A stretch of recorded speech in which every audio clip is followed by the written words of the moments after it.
What's going on, workforce? Brian here for To Game, and today we've got a little bit of 4.1 news, maybe even a little bit more. So this information comes from Reddit, where they were able to take 4 different websites as interviews and compile them and kind of summarize them for us. So I'll be sure to include the link in the description below. And if any of this information, I guess, changes in translation or what have you, we'll be sure to do an updated video on that as well. But without further ado, let's just do this thing.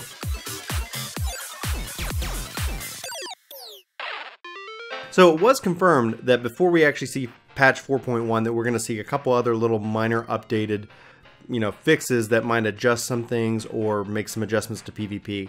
All that's to be fairly expected, but the real meat of the summary is all these various things that we're kind of getting and learning about 4.1. Some of this we've already talked about and we've probably, discussed at length within the community, but let's go ahead and just run down what they've been saying at Gamescom. So first and foremost, it should be no surprise that the Royal Menagerie is confirmed. So we're going to see the extreme edition of this fight brought into patch 4.1. So if you've been itching to really kind of take on Shinru and really give him your best effort and see how far you can go, this is going to be your time. So they're also going to implement more ways that you can spin your allied clan marks as well as your Grand Company seals. This just means that those shops are going to have more and more items that you can I guess potentially buy. We should see this help with perhaps like upgrade items and all kinds of various things to see. So it's always good to see this. I know that, as somebody who kind of usually sits on a lot of Grand Company seals, it'll be great to see that what else I can kind of acquire at this time. So I'm really looking forward to that. So this little bit is interesting. They're looking at, and this is a might, so it's not confirmed, but ways that we can, I guess, upgrade our weathered armor that we get from our job quests. So in Stormblood at level 70, you're able to go get 290 gear that kind of fits and is in the style of your job. And then maybe they'll give us the ability to upgrade that. This is kind of similar in my mind to that of 2.0, where you were able to kind of go and do these quests and get these upgraded items. And it was, a little bit like the relic line, but it was a little bit also kind of independent of that, because that was also before the relic line actually happened. So who knows what this is going to really look like when implemented, but I like the sound of it. I like the ability that we can take something that we've already got and try to get something even better out of it by doing particular quests or grinding out certain things. Now, for all you out there who love to glamour your gear, it sounds like we're going to actually start moving in a direction that we've been wanting for a long time. And so they said 4.1 is going to introduce kind of the first phase of updates to the glamour system. Now, what that sounds like to me is maybe it could end up being more behind the scenes things. At the end of the day, though, hopefully this is going to move us into a direction where glamours are easier to manage. And I think that would be a win-win for everybody. Now, this is kind of a two-parter. They're talking about expanding the inventory even further, which they already kind of confirmed that back at FanFest, where they said they're going to kind of do a couple rounds of it and make sure that the servers are stable and that they can handle the inventory upgrade.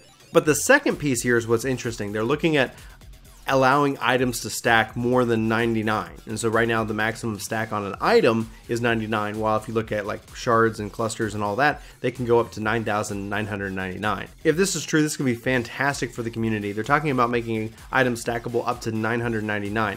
This isn't for all items, so I think that they're going to probably target certain items that are going to allow for that. Things like ventures and maybe even, repair materials, things that you usually end up wanting to keep a lot on your person at one time. Instead of taking up more inventory spaces, they're just going to be in the one slot. Now, the stackability of these items, it looks like it might be more of a 4.2 feature, where 4.1 might just include more slots for our items. And so I don't know of a negative way to look at that. Like, that sounds to me like it's 100% positive. Here are more ways that you can kind of reduce your overall inventory size, and that's excellent in my mind. So I'd love to know your thoughts out there on that. So Yoshi-P also is talking about the smartphone app. Now, this is something that they've been talking about for a while, and originally they were trying to get it out with 4.0, but then ended up getting delayed because they decided they wanted to make the app just more valuable. So not just with link shell and free company chat, but the ability to kind of manage your retainers, the market boards, your inventory, and all of that. And so it might sound like that 4.1 is when we're going to finally see that smartphone app come out to help us manage our Final Fantasy XIV world. So no real confirmation that 4.1 is the date, but I'm excited to see them still talking about it, and I'm looking forward to actually getting my hands on it myself. 4.1 should be the home of cross-server friends lists as well as tells, and this is something that I think is going to help continue to bring the community closer and closer together and move us more from multiple worlds to really kind of 6 worlds, basically acting as your data center, and then within those worlds being able to find anybody that you're really wanting to play with. The cross-server party finder has been a huge boost in being able to find various content and to be able to play with various people on different servers within your own data center. So then they go on to talk about like group chat, which to me sounds like they were already talking about cross-server link shells and cross-server free companies. And so the group chat room kind of to me sounds like the expansion of the link shell system. So they kind of said that that might be more of a 4.2 feature, but regardless, this is really good positive moves in my opinion. Right now we have a cross-server blacklist. It'll be great to have that cross-server friends list, especially for any of you guys out in the workforce who we play with regularly, and so that will actually help us hopefully find out who's online and be able to easily invite and jump into various content. So nothing but positive there in my mind. Hopefully we don't see the issues that we saw with the Duty Finder when they first implemented it, but that might have been more of a bug than anything else, and we don't need to really dive into that too much anymore because those issues since have been resolved. So they talk about what they're planning on showing off during the producer live letters. Obviously they're going to do 2 parts, but they did say they don't want to show off too much about Return to Ivalice because there are so many spoilers that are going to be tied into that. So I am really excited about the Return to Ivalice series, and I'm really looking forward to checking it out during the next live letter, which is scheduled for that 14-hour broadcast, I believe starting September 1st. So keep an eye out for that. We're going to obviously cover that and talk about it as best we can, since none of us speak Japanese here at Work the Game. But regardless, there's going to be translations and lots of information coming out over the next couple of weeks, and that should start to kind of build up that hype and that presence for 4.1. Now, there's a lot of little things there that I also didn't cover because of various reasons. I'd encourage you guys to go check the link in the description below if you really want to see the full summary of what they talked about. But the final thing that I really kind of want to talk about and kind of have almost more of a discussion with you guys about is that they are thinking or teasing the idea that the 4.x series might have a 4.6 or even a 4.7 patch. And if we go under the assumption that we're going to get 5.0 in 2 years, that means, in my mind, this translates to more content more regularly over that period of time. Right now, if you think of like 3.5 to 4.0, that's roughly 5 to 6 months where you have kind of a gap in a major influx of content, right?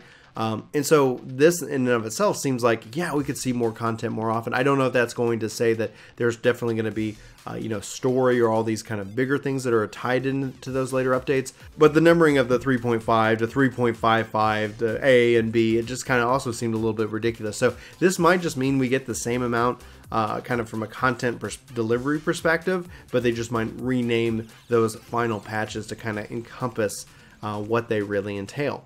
So and then the downside of that is that if the schedule is beyond 2 years, that means that, well, maybe they're developing and they're giving themselves a really good plan for 5.0 and they're needing to make sure they take the time needed for it, and thus we need to make sure there's plenty of content to fill in that time frame. So obviously there's a lot that we can begin to speculate on what this means in and of itself. Does it mean we're going to get more content more often? And does this mean that they're just renaming the last patches that usually come before an expansion? Does that mean that the expansion is more than 2 years away?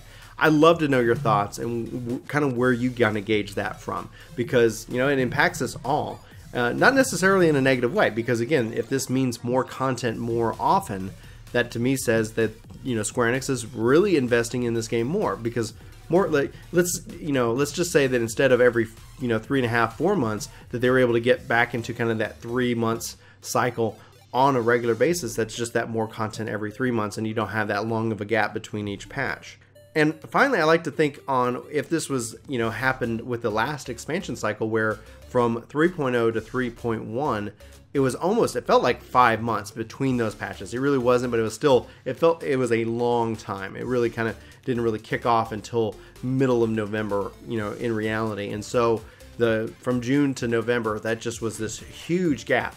And because they said that's not going to happen this time, that we should see 4.1 sometime in probably late September or early October, obviously that if you think of that cadence, there's going to be a huge gap in between the 2 years anyway. So seeing a 4.6 and 4.7 really makes sense if they're able to continually hit their targets. But that's just me, and those are just my thoughts. Honestly, I'm really excited to see they're thinking outside the box. I'm really excited checking out Super Savage. I'm really excited to hear about these quality of life features. There's a lot that we want, and that we talk about what we want and we're excited about, and there's no mention of the new PvP mode here in and of itself. So hopefully during any kind of producer live letter, they're going to show that off and really kind of highlight that as well. So anyway, before I just ramble on for days, I really thank you for watching this video, and I hope to see you in my next. My name is Brian, and this is Work to Game, talking about Final Fantasy and anything else that we really want to talk about. We'd love to know your thoughts on this video, and then anything that's interesting to you guys out there. But with that, I'm going to wrap it up. I hope you have a fantastic day, and I hope to see you in my next video. But until then, take care. Hey, it's me. I'm in Chris's office. He doesn't know it, but we've got other videos for you to check out right here. And we've got the vlog down there in the corner. Plus, we've got some contact information, and you can totally subscribe to the channel that way as well. So we hope you do. We hope to see you in our next video. But until then, take care.